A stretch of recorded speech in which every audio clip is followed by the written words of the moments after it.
Ikuti terus Mafia Gedang. Tinggalkan komentar, like Mafia Gedang, dan subscribe Omah Lurah.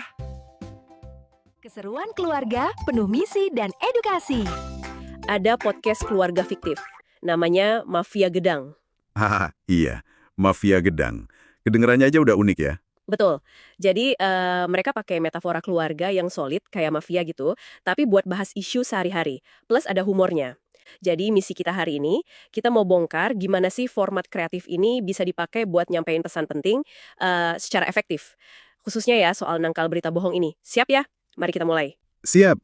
Yang emang langsung bikin tertarik itu ya penjajaran istilahnya. Mafia, kesannya kan sangar. Digabung sama gedang, pisang. Simbolnya kan kerakyatan banget ya, energi, sederhana. Terus ini tentang keluarga pula. Kontras ini emang mancing penasaran sih. Bikin orang mikir, ini apaan sih gitu ya? Iya kan? Terus strukturnya juga menurutku cerdas banget. Kayak niru rapat mingguan mafia beneran. Ada peran-perannya yang jelas. Ada ayah, dia jadi donnya yang ngasih arahan. Terus mama emas, nah ini dia konsiliere yang bijak. Ada Mas Al, kaponya yang tugasnya di lapangan. Sama adek L, si soldato yang polos yang sering jadi pemicu masalah atau situasi gitu. Jadi tiap peran punya kontribusi spesifik di misi mingguan mereka. Keren sih, bikin formatnya hidup. Oke. Nah, di contoh naskah yang kamu kasih, judulnya Operasi Anti Hoax, ini langsung kelihatan ya cara kerja mereka gimana.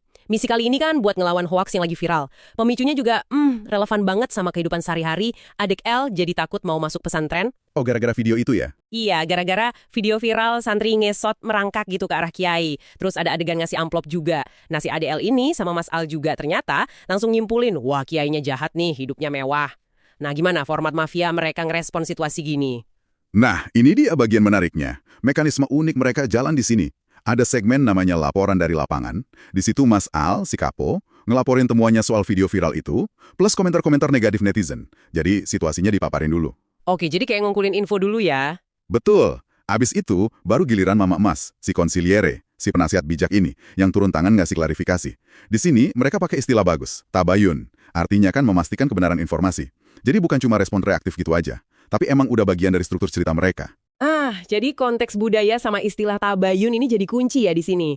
Terus gimana Mama Emas ngebedah salah paham soal ngosot itu? Kayaknya sensitif ya isunya. Tepat sekali. Mama Emas ngejelasinnya hati-hati. Dia bilang kalau ngosot dalam konteks pesantren itu bukan ngerendahin diri, tapi itu namanya tazim. Semacam ekspresi penghormatan yang mendalam gitu. Bagian dari adab atau etika di budaya pesantren tertentu. Tazim. Oke. Terus ayah sebagai don, dia nambahin analogi yang gampang dimengerti. Katanya mirip kayak kita cium tangan orang tua. Kan itu tanda hormat juga ya? Oh iya, benar juga. Itu ngebantu banget sih buat ngejembatanin beda budaya, biar orang nggak salah paham. Iya, biar lebih kebayang. Nah, itu kan baru aspek budayanya. Nah, iya. Terus gimana soal tuduhan kiai hidup mewah dari amplop? Itu kan kesannya serius banget ya? Nah, ini poin krusialnya. Dan di sini, Mama Emas gak cuma ngebantah pakai omongan. Dia pakai data buat jadi counter naratif. Dia ngambil contoh pondok pesantren Lirboyo. Disebutin kalau biaya bulanan santri di sana itu sekitar 57 ribuan. Terus iuran dana pembangunan cuma 25 ribu. Wah, jauh banget ya dari kesan mewah. Banget. Angka ini kan langsung kontras banget sama narasi hoaks soal kemewahan kiai. Mama Emas nekenin kalau dana itu ya buat operasional pondok. Kan ngurus pondok itu kompleks ya. Bukan buat memperkaya kiainya. Nah, strategi pakai data spesifik kayak gini, ini efektif banget buat matain misinformasi. Jadi nggak cuma klarifikasi budaya, tapi juga ada pembuktian data ya. Mantep sih. Terus intisari dari petuah Mama Emas di akhir episodenya apa aja tuh? Intinya ada 2 pesan utama sih. Pertama, pakai analogi pisang lagi. Jangan nelan informasi bulat-bulat, tapi kupas dulu kulitnya. Maksudnya, ya periksa dulu faktanya. Bar gitu ya. Betul. Kedua, ya penekanan lagi soal pentingnya tabayun. Klarifikasi dulu sebelum bereaksi atau nyebarin info. Nah, episode ditutup pakai kata sandi rahasia khas mereka. Lucu tapi relevan. Ngesot-ngesot, tabayun tuntas. Gitu. Jadi ngikat semua pesannya dengan cara yang ringan dan gampang diingat. Haha, oke juga kata sandinya. Menarik banget ya cara mereka ngebungkus pesan literasi media yang sebenarnya penting banget ini. Betul. Kalau kita tarik benang merahnya nih, Mafia Gedang ini nunjukin satu kunci penting dalam komunikasi. Gimana caranya ngebungkus pesan yang mungkin serius ya, kayak literasi media ini, dalam format yang sangat relatable, dekat sama kita, yaitu keluarga. Plus dibikin menghibur pakai humor mafia itu. Jadinya audiens, bahkan mungkin anak-anak ya, jadi lebih gampang nerima pesannya. Ditambah lagi, kayak tadi, penggunaan data spesifik kayak biaya Lirboyo itu, wah itu contoh bagus banget. Taktik counter naratif yang efektif lawan hoax. Setuju banget. Jadi kreativitas format itu bukan cuma buat lucu-lucuan ya, tapi beneran bisa jadi strategi edukasi yang cerdas. Bisa ngubah topik yang mungkin berat jadi sesuatu yang menarik buat disimak. Nah, ini sebagai penutup nih buat kamu renungkan juga di rumah. Selain soal hoax kayak di contoh ini, kira-kira isu keluarga atau isu sosial apa lagi ya yang menurutmu bisa diangkat dan dibahas secara efektif pakai pendekatan unik dan humor kayak Mafia Gedang ini? Coba dipikirin deh. Ikuti Mafia Gedang dan subscribe Omah Lurah.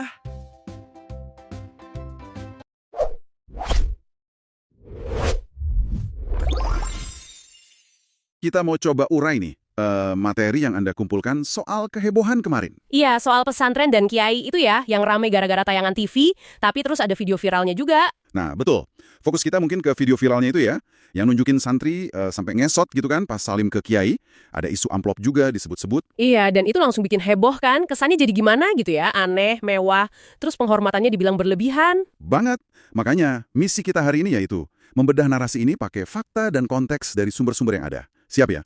Mari kita bedah. Siap. Ya, sumber-sumber ini memang nunjukin banget gimana potongan gambar atau video, kalau tanpa konteks utuh, itu bisa jadi sumber kesalahpahaman besar. Yang, ya, bisa dibilang keliru itu, terutama di medsos. Betul sekali. Nah, video ngesot sama salim itu kan yang paling bikin wah geger ya. Di medsos reaksinya keras banget kalau kita lihat dari rangkuman Anda. Iya, ada yang bilang kiai gila hormat, terus cari untung lah, macam-macam.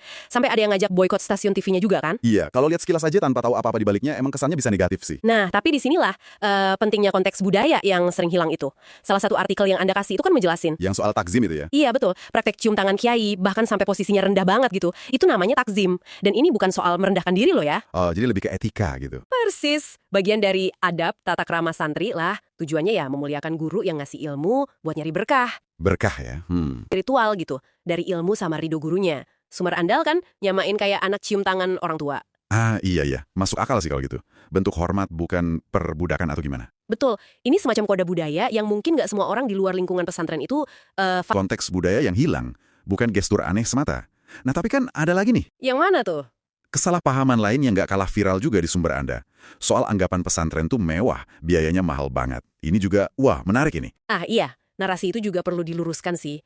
Seringkali kan citra 1-2 figur dianggap mewakili semua. Padahal kan nggak gitu ya. Nah, di sini nih yang sangat menarik.